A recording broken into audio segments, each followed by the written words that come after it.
तो आदाब, नमस्कार, गुड इवनिंग, सत श्री अकाल। एक बार फिर आप तमाम लोगों का स्वागत है क्राइम तक की कहानी के इस एपिसोड में। उम्मीद है पूरी फैमिली अच्छी होगी, अपना ख्याल रख रही होगी। इस दुनिया में तरह तरह के लोग हैं।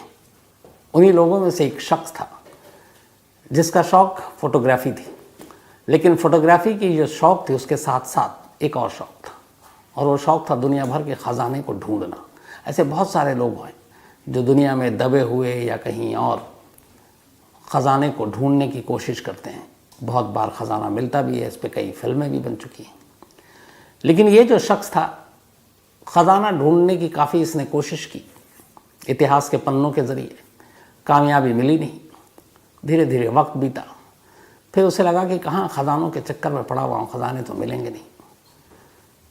तो जहाँ सबको पता है कि कई ऐसी जगह है इस दुनिया में जहाँ पे ख़जाना रखा रहता है, तो उन गड़े या दबे ख़जाने को ढूंढ कर अपना वक्त ज़ाया करने की बजाय क्यों ना उन ख़जानों के बारे में बात की जाए जो हम सबको पता है कहाँ रखा होता है। अब इसने फिर धीरे धीरे सोचना शुरू किया, और तभी इसे ख्याल आया, एक ऐसा ख़जाना जो हर एक की आंखों के सामने होता है लेकिन कोई वहाँ तक पहुँच नहीं पाता है, तो क्यों ना उस ख़जाने पर हाथ मारा जाए। और वो ख़जाना था एक बैंक में। अब उसने जब ये दिमाग में ख्याल आया तो इसके बाद उसने उसके ऊपर काफ़ी रिसर्च किया। रिसर्च करने के बाद अब उसने तय किया कि इस बैंक में रखे हुए पैसों को लूटा जाए, क्योंकि मेरे लिए यही ख़जाना है, और साथ ही अपनी होशियारी, अक्लमंदी दिखाने का भी यही ज़रिया है। इसके बाद उसने एक बैंक को चुना, और यहीं से कहानी शुरू होती है। ये कहानी है फ्रांस के शहर नीस की। उस वक्त दुनिया के चुनिंदा ऐसे बैंक थे जिनकी मजबूती, जिनकी सुरक्षा की मिसालें दिया जाती थी। तो इस बैंक का नाम था सोसाइटी जनरल। इस सोसाइटी जनरल बैंक की खासियत ये थी कि बहुत पुरानी इमारत में बनी हुई थी। इसकी सुरक्षा ऐसी थी कि वो गार्ड या इंसानों पर भरोसा नहीं करते थे, वो बिल्डिंग, इमारत, दरवाजे, उसकी मजबूती पर भरोसा करते थे। तो इस बैंक में एक बड़ा सा मेन गेट था, उसका वज़न ही करीब 20 टन था। उस 20 टन के दरवाजे को हर दिन जब बैंक सुबह खुलने का वक्त होता तो लोग आते, कर्मचारी आते, बैंक के स्टाफ आते। तो जो टाइम होता कि अगर सुबह 9 बजे बैंक खुलेगा, तभी उस बैंक के मेन गेट को खोला जाता, और फिर अंदर लॉकर और बाकी सारी चीज़ें होती। इस बैंक की बिल्डिंग दरो दीवार ऐसी थी कि दीवारों में भी लोहे लगे हुए थे, तो दीवारों को भी भेदना आसान नहीं था। कोई रोशनदान नहीं, कोई खिड़की नहीं, कोई और ऐसी चीज़ नहीं, मतलब एक छोटा सा भी रास्ता जिससे आप बैंक के अंदर दाखिल हो सकें। सिर्फ और सिर्फ एक बड़ा सा गेट, और उस गेट को बैंक खुलते ही खोला जाता सबके सामने, और फिर बैंक जब बंद होने का वक्त आता तो उस गेट को बंद कर दिया जाता। 19 जुलाई 1976 की बात है ये। सुबह का वक्त था।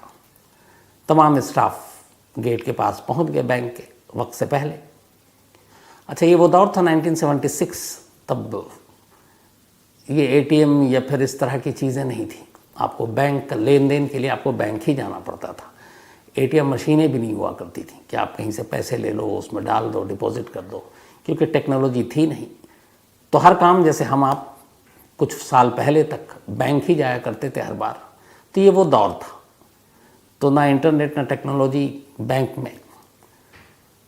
तो बैंक पूरी तरह से इंसानों के हवाले और इस मजबूत दरवाजे और दीवार के भरोसे पर। 19 जुलाई 1976 की सुबह बैंक खुलने का वक्त हुआ। तमाम स्टाफ पहुंच गए। अब जिसकी जिम्मेदारी थी उस बैंक के ताले को खोलना, वो उस वॉल्ट यानी दरवाजे को खोलता है, लेकिन दरवाज़ा खुलता ही नहीं, बिल्कुल जाम। दोबारा कोशिश करता है, नहीं खुलता है।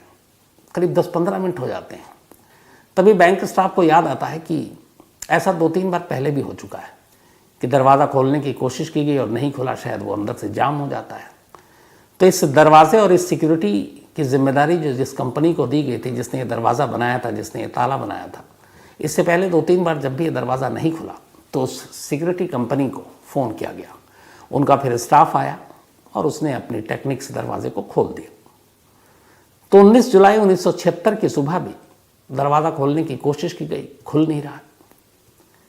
करीब 1 घंटा बीत गया। अब ये हुआ कि लोगों जो बैंक में अब जिन्होंने अपना पैसा रखा है, उनकी अपनी ज़रूरत के हिसाब से अब कस्टमर भी वहाँ पहुँच गए। तो बैंक स्टाफ के साथ साथ अब कस्टमर की भी भीड़ गेट के बाहर इधर दरवाज़ा खुल नहीं रहा है, बैंक स्टाफ परेशान, कस्टमर उधर अलग नाराज़। तो 1 घंटे की तमाम कोशिश के बावजूद जब नहीं खुला तो ये तय हुआ कि उस सिक्योरिटी कंपनी को फ़ोन करके बुलाया जाए। अब सिक्योरिटी कंपनी को इन्फॉर्मेशन दी गई कि भैया दरवाज़ा खुल नहीं रहा, आप आ जाओ। उनकी कंपनी के लोग आए। अब उन्होंने दरवाज़ा खोलने की कोशिश की, कोशिश करते रहे, दरवाज़ा खुला नहीं। ऐसा लग रहा था कि बिल्कुल बुरी तरह से जाम है। करीब 3 घंटे बीत गए। 3 घंटे तक वो दरवाज़ा नहीं खुला। जब 3 घंटे तक नहीं खुला, इधर कस्टमर परेशान, क्या करें। तो फिर ये तय हुआ कि दरवाज़ा वैसे तो खुलेगा नहीं, दीवार भी इतनी मजबूत है, टूट सकती नहीं। तो एक काम करते हैं, इस दरवाजे के अंदर एक ड्रिल करते हैं, ड्रिल मशीन से एक होल करते हैं और उसके ज़रिए ये देख सकते हैं हाथ डालकर कि आखिर अंदर से वो कहाँ पे लॉक फंसा हुआ है। तो जहाँ पे अंदर से लॉक हुआ करता था, चूँकि उस कंपनी को मालूम, उन्होंने ड्रिलिंग मशीन से उसी के पास एक होल करना शुरू किया। उसमें भी काफ़ी वक्त लगा, क्योंकि 20 टन वज़नी दरवाज़ा और चोर वो ड्रिलिंग के ज़रिए खोल ना पाए, इसकी भी पूरी इंतज़ाम उसमें था। खैर कुछ वक्त लगा। ड्रिल मशीन के ज़रिए एक छोटा सा होल हुआ जिससे कि एक हाथ अंदर जा सके।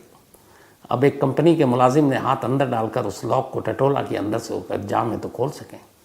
लेकिन जब हाथ अंदर गया तो वो हैरान रह गया। उसने देखा जहाँ पर लॉक होना चाहिए था, लॉक की जगह पर ऐसा लग रहा है कि जैसे अंदर से किसी ने पूरे ड्रिल करके या फिर एक तरह से उसको जाम कर दिया है। मतलब कोई ऐसी चीज़ जो कई बार लोहा को पिघलाकर और वो सारी चीज़ें करते हैं, आप उसको परमानेंटली बंद कर देते हैं। तो फिर वो ऐसा लगा कि उसके अंदर जो है वो कोई ऐसी चीज़ लगा दी गई है उस वॉल्व को जहाँ पे लॉक था, जिससे आप उसको खोल ही नहीं सकते। मतलब वेल्डिंग मशीन के ज़रिए उस लॉक के पूरे हिस्से को और दरवाजे के 2 पार्ट जो होते थे, वेल्डिंग मशीन से उसको जाम कर दिया अंदर से। अब ये कैसे मुमकिन। पहले तो सिक्योरिटी कंपनी का उस मुलाजिम को हैरानी, जब उसने अपने सीनियर को बताया कि अंदर तो वेल्डिंग के थ्रू पूरा जाम कर दिया गया। तब बदहवास लोगों ने चारों तरफ देखना शुरू किया, बैंक के दीवारों को, पूरी दीवार सलामत, छत सलामत। तो कौन ऐसा शख्स हो सकता है जो अंदर से वेल्डिंग के ज़रिए पूरे दरवाजे को लॉक कर दे, और जिसने लॉक किया फिर वो अंदर ही होना चाहिए, बाहर आने का कोई दूसरा रास्ता तो है नहीं।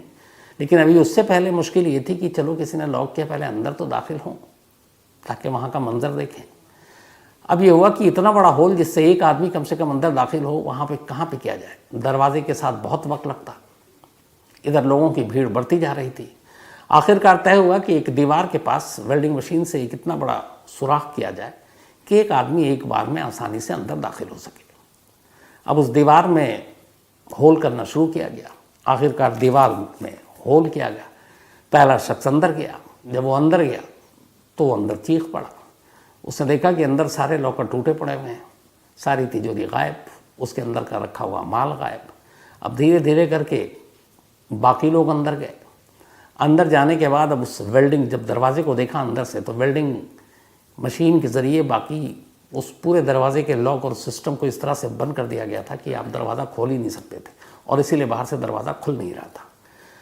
अब फिर उस वेल्डिंग जो किया गया था उसको तोड़ा गया, हटाया गया, तब दरवाज़ा खुला। अब अंदर जब उन्होंने देखा कि सारी चीज़ें लुट गई हैं, और फिर उनकी नज़र पड़ी बैंक के अंदर कोई शख्स नहीं, एक गड्ढे पे बहुत बड़े। अब उन्होंने उस गड्ढे को देखा तो लगा ये कुछ सुरंग टाइप है। अब यहाँ से पुलिस की एंट्री होती है, फ़ौरन पुलिस को खबर दी जाती है, पुलिस पहुँचती है, पुलिस बैंक का मुआयना करती है। बैंक का मुआयना करने के बाद जो सबसे पहले पुलिस देखती है, अंदर बैंक के एक दीवार पर एक मैसेज लिखा हुआ था। शायद जिसने बैंक पर हाथ साफ किया था उसने जाते जाते ये मैसेज लिखा था।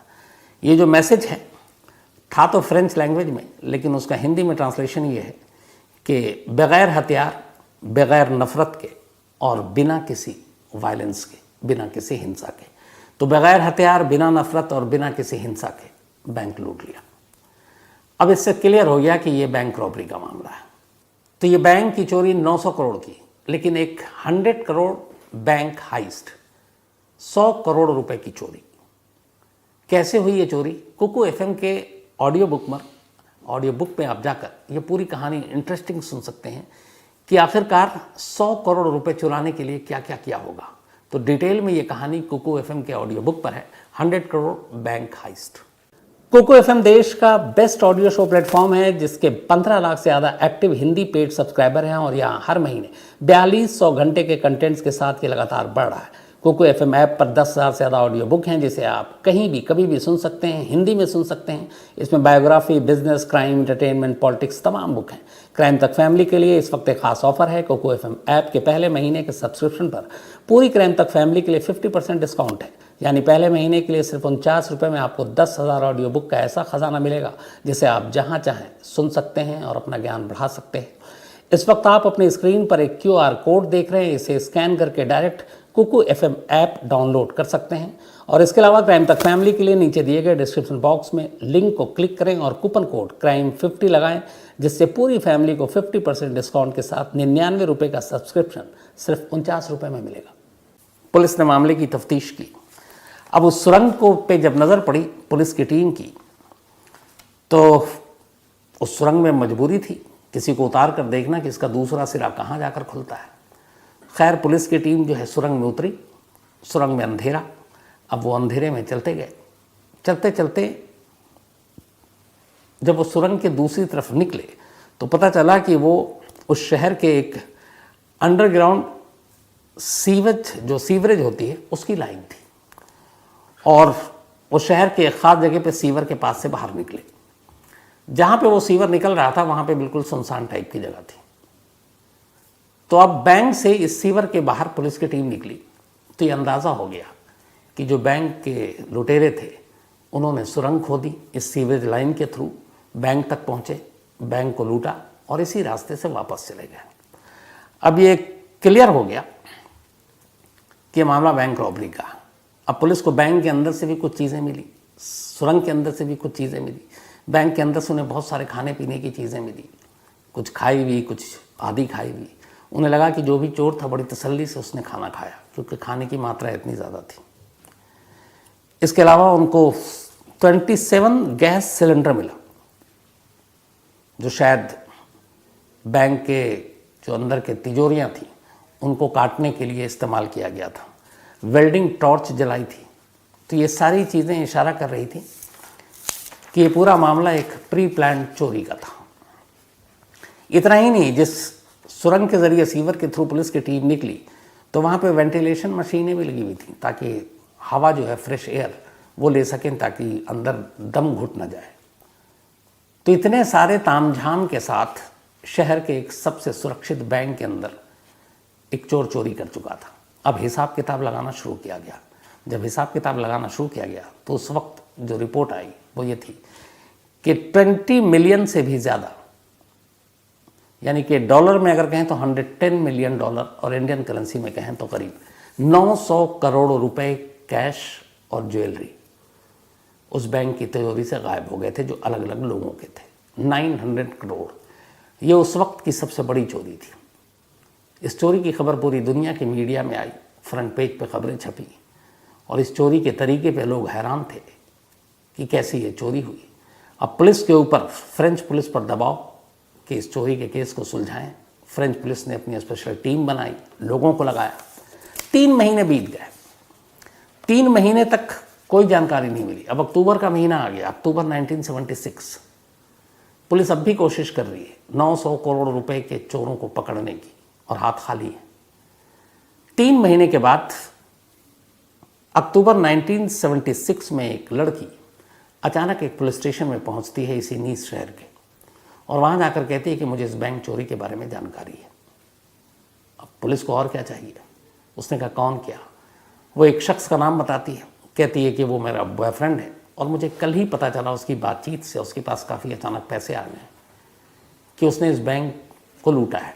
तो मेरा एक शहरी के नाते फ़र्ज़ है कि पुलिस को इन्फॉर्म करूं। पुलिस ने उसको थैंक्स बोला और फिर उसका नाम पता हो लिया, सब जगह लिया और कुछ घंटे के बाद ही 3 महीने के बाद इस बैंक की चोरी का पहला चोर पुलिस के शिकंजे में था। अब पुलिस ने जब उसको पकड़ा, उससे पूछताछ की गई तब उसने अपने बाकी गैंग के लोगों के नाम बताने शुरू किए। जब सारे गैंग के लोगों को पकड़ लिया तो पुलिस हैरान थी, क्योंकि वो सारे छोटे मोटे चोर थे, छोटे मोटे गिरोह चलाते थे। पुलिस यकीन नहीं कर पा रही थी कि इतनी ज़बरदस्त प्लानिंग के साथ इतनी बड़ी बैंक की सुरक्षा को भेदते हुए उस बैंक से 900 करोड़ रुपए की लूट इन छोटे मोटे चोर उचक्कों का काम नहीं है। पुलिस अब उन सारे लोगों से बार बार पूछती रही। आखिरकार फिर उस गैंग के एक दो लोगों ने अपना मुंह खोला और उन्होंने कहा कि असल में हमारे इस गैंग का जो मास्टरमाइंड है इस चोरी का, वो कोई और है, और वो अभी हम में से नहीं है, पकड़ा नहीं गया। किसी ने भी अपने मास्टरमाइंड और इस गैंग के सरगना का नाम नहीं लिया था। उन दो लोगों ने ले लिया। नाम पता चला अल्बर्ट स्पाजियारी।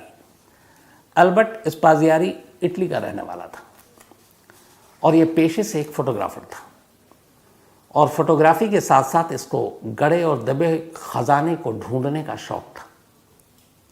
अब जब ये नाम पुलिस के सामने आया, पुलिस ने जाल बिछाया और आखिरकार अल्बर्ट स्पाजियारी भी अब उनके शिकंजे में आ गया। अब उससे पूछताछ शुरू हुई। जब पूछताछ शुरू हुई तब उसने बताया कि मैं दुनिया भर में बहुत सारे ख़जाने की तलाश में भटकता रहा, कामयाबी मिली नहीं। तब मैं इस शहर में आया और इस शहर में आने के बाद मैंने भी इस बैंक में अपना अकाउंट खुलाया, और इस अकाउंट को खुलवाने के बाद अब मुझे लगा